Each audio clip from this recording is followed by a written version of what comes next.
Hello, Sagittarius, Sun, Moon, Rising, Venus signs, and cross watchers. This is your tarot, rune, and oracle reading for the year of 2025. I'm so excited to be doing these year ahead readings already. Oh my gosh, thank you guys for another great year. Thanks to everybody who has subscribed in 2024, who's been liking these videos, commenting your stories and your thoughts. Thank you to everybody who has left a donation to the channel in 2024. You guys single-handedly kept this channel running and alive. I appreciate it so much. So let's dive into it. You have Perthro coming out as your rune to represent the year ahead. And now normally when this comes out as the only rune or the first rune in a reading, it kind of suggests that you're not necessarily meant to know exactly what is going to be happening for you. So there are going to be elements of 2025 that are meant to remain a mystery for you right now. And actually Virgo had a similar message as well. So this could just be with the mutable signs in general.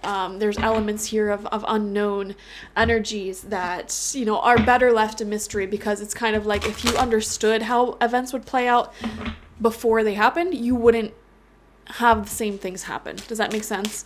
So it's like some things are better left a mystery because it leads you on the best path for you when it is a mystery. But on the other hand, Perthro does represent a winning streak in life. So you could be playing the game of life quite well heading into 2025. But let's see what comes out. You have the staff. And staffs are used basically for bringing your will, your dreams, your ideas down into reality. The staff is a symbol of authority. It holds the power to temper extremes. The staff helps you find the right course of action, the way of the middle, and aids you to maintain your balance after you begin walking in that direction. Moses carried a serpent staff through the desert, and with it he could summon the power of nature to heal or call plagues. The staff reminds you of the impermanence of all things, and that your authority must come from your deep longing to serve. So, Sagittarius, a lot of you may find yourself in positions of authority in 2025, leading and guiding others, being a role model, an elder, or somebody who knows what they're talking about in general, okay? Now, this is coming out upright for you, which is an invitation from Spirit to take with you in 2025. So in 2025, here's what you're invited to be doing. You know how to flow easily between polarities, how to weigh all possibilities and instinctively select the right path. And that's kind of what Perthro was saying too, that you are already on the winning streak of life. Like you intuitively know how to win at life at this time. And I feel like 2025 is just going to continue to build off of that momentum that you already started. Trust your inner wisdom and take the first step on a journey that your heart has already embarked on.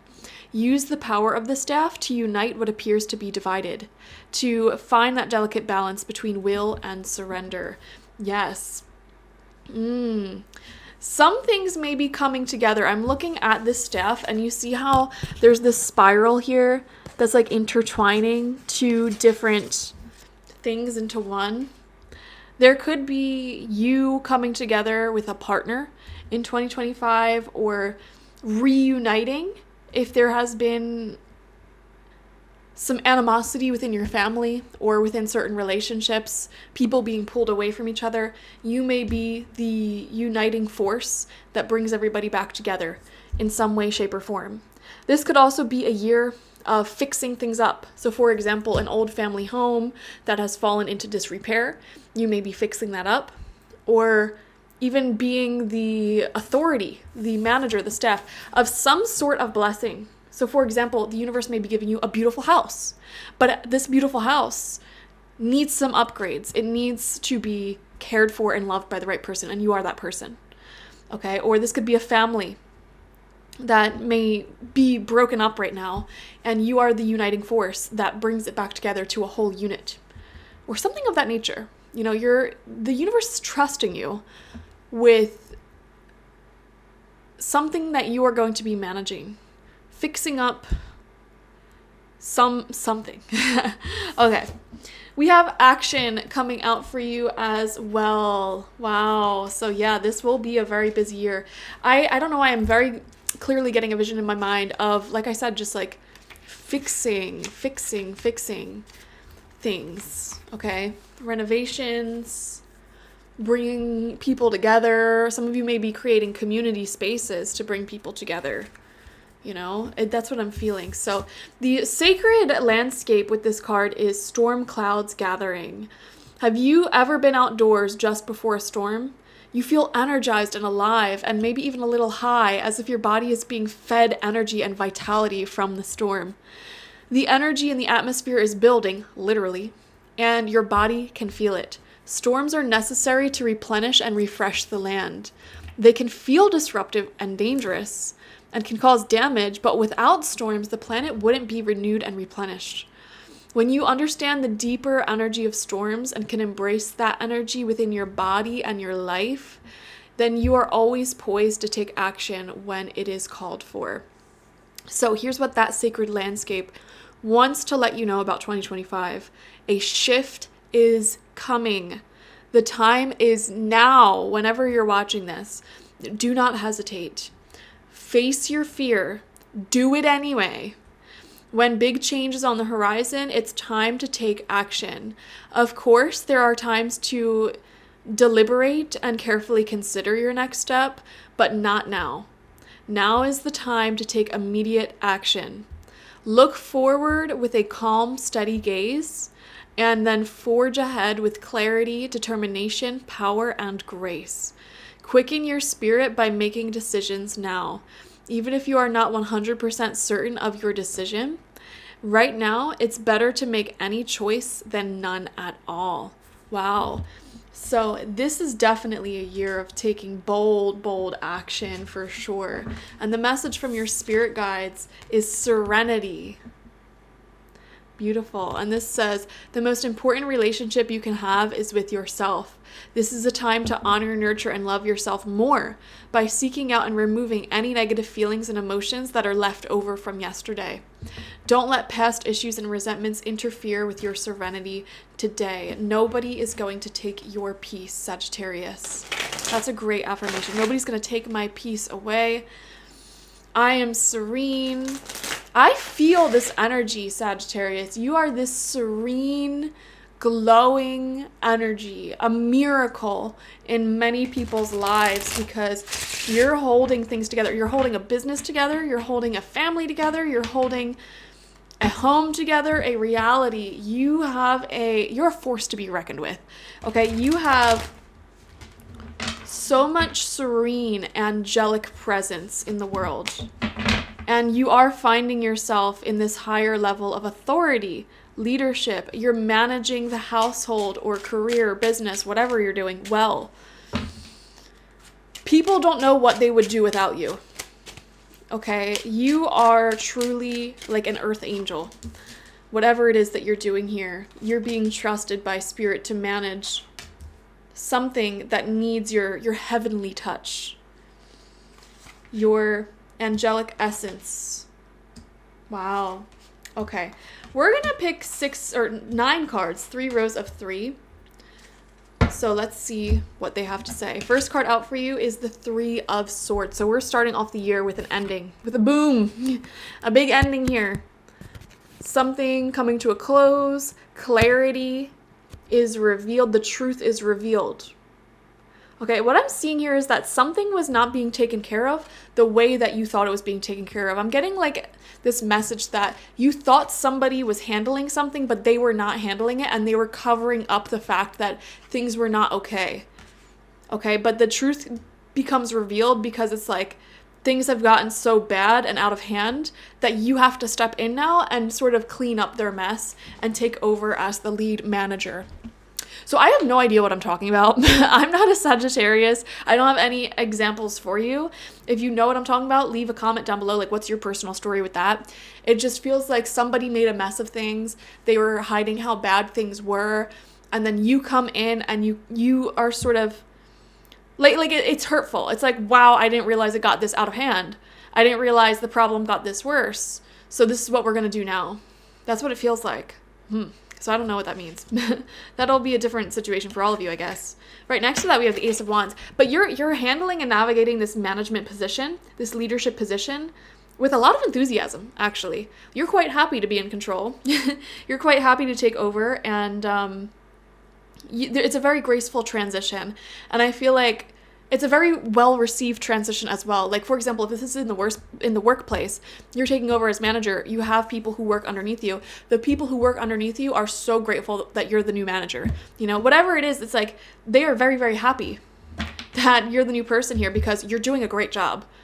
And I feel like you have a lot of inner fulfillment and fire and ideas. So it's like you have so many expansive ideas for how to grow something and make it better and just make it the best version it could possibly be. Because you are somebody who can see these visions of potential future paths. You can see the golden timeline of various people's lives and things, you know, and that golden timeline is like their highest potential. Because you can see the highest potential, you manifest it. You know, you make the right decisions to bring it into fruition, and you fall asleep and you wake up excited to grow this and to expand upon it. And a lot of creativity is really flowing through you this year. We have the Ace of Coins right next to that. So where your enthusiasm and ideas and creativity may be very high, the actual practical physical resources to make these visions a reality, you may feel like that is a little bit limited. So one area of life that it's important for you not to neglect is the physical area of life. Like, okay, I guess you may call it more boring, you know, the administrative work or taking care of your health or getting the resources, the fundraising side of things. For example, like let's just say you are managing a business. You may love the creative side of it and taking on new projects and things like that. But the side of it that you may not be as interested in is the marketing, the fundraising, the like sort of like more quote unquote boring business side of it. However, you need that. You need that in order to be successful. So that's one area of life I would not take for granted. Okay. Second row of cards out, we have the World in reverse, right underneath that Three of Swords upright. So you're just sort of waiting for the dust to settle from this ending that has occurred and all of the legal and emotional impacts of this ending to be complete. Like you're just very excited for a new life and for all remnants of the past to be just completely gone. Center of your spread is the Queen of Wands. Yes, this is literally you. This is what I'm saying, guys. You find yourself in a really great leadership position, managing things extremely well, and like you were born for this. Like you're a complete natural. Like you treat other people with so much respect, and you really value other people's opinions and insights and let them feel heard and a part of what you're doing and seen and appreciated. And you take advantage. Oh my gosh. And look, we have that volcano spirit. Oh, you weren't even there. Never mind. In Virgo's reading, they had a volcano spirit. I'm like, oh my gosh, you know, the volcano spirit never comes through. And then it just came through in your reading. And I'm like, oh my gosh, here it is again. And it just dawned on me, like, you probably didn't see Virgo's reading. But if you have a Virgo placement, go ahead and watch that. Or if you are dealing with any Virgo signs, like your romantic partner or something, watch Virgo's reading as well. But anyways... You're just really enthusiastic. You're a warm, congenial person that a lot of people are respecting in 2025. And like I said, a lot of people, like, they just don't know what they would do without you because you come in and sort of save the day. And it's like you're this glue. It's like you have this magic, this divine magic. And it's like none of this would have been possible if it was not for you, Sagittarius. We have the Ten of Cups in reverse. Yeah. So disruptions to familial happiness, emotional happiness, and the fulfillment of a dream, of a vision. There may be minor problems there. And these problems may be, as we said, surrounded or rooted in the issue of like either not having enough resources / money, or like a temporary dip in health, either yours or someone else's, something like that may cause some temporary, I don't even want to call it a blockage, but like disruption to the flow of your creative ideas being manifested. So that may be something that, again, you have to work out with the people around you. And you also have to make sure that you're taking on these more boring positions in life. Like, you have many different hats to wear. And don't neglect the hat of, like, again, if you're in career business, like marketing that business or doing the bookkeeping, the accounting, the more boring side of it that you may not necessarily like, the salesperson-y thing. But like, it's like, if you get that down pat, it only makes your ability to achieve your other goals and dreams way more accessible anyways. But apply that to any area of life that it may apply. We have the Hanged Man coming out in reverse. We have the Five of Cups. Yeah, so there could be some, like, I don't know, staying stuck on the past sort of energy. Wondering about the past, thinking about the past, processing everything that's gone on. I don't know what's happened, but we do see that. And then we have the Queen of Coins in reverse. Wow. It's interesting. We have the Ace of Wands and the Queen of Wands upright. And then we have the Ace of Coins and the Queen of Coins in reverse. Some of you guys, if you're dealing with like an earth sign, Taurus, Virgo, Capricorn, especially if it's like a feminine earth sign, there could be some sort of like issues or disruptions there. It just feels like you're so focused on the ideas, the excitement, the creativity, the warmth, the travel, the management. But there needs to be a greater focus on your personal health, finances, and the commitment to, and the discipline to getting the more boring things done. That would be your biggest piece of advice in 2025. Embody that energy yourself. Yeah, don't just wait for the problem to resolve itself if it's health or financial related. It's up to you to create the health and prosperity. So take actionable steps to doing so instead of just waiting for the universe to give you answers on that. Okay, thank you so much for joining me. Definitely watch for your sun, moon, rising, and Venus signs to get the fullest overview of this year ahead. Like this video, comment how it resonated down below. I'd love to hear your thoughts on what you think will happen in 2025, and subscribe if you have not already. I am offering my 2025 tarot and mediumship reading on my website. It's an hour-long video reading, and in it I go over all areas of life for you personally, and you will also have the opportunity to ask any questions or talk about any burning thing on your mind, your heart. Basically, you just email me that, and then I send you your reading back as a video within 7 days. We don't have to schedule any appointments or anything like that. And all of my readings, as well as my life coaching sessions, are structured the same way, so there's no meetings. And if you get the life coaching, you also get an hour-long reading with daily email correspondence in between as well. So go ahead and check those things out. I also offer my intention oils there on my website, as well as my online tarot reading course. So if you're interested in becoming a very confident tarot reader for yourself, your friends, or even professionally, I highly recommend getting that, okay? Thank you guys. Bye-bye.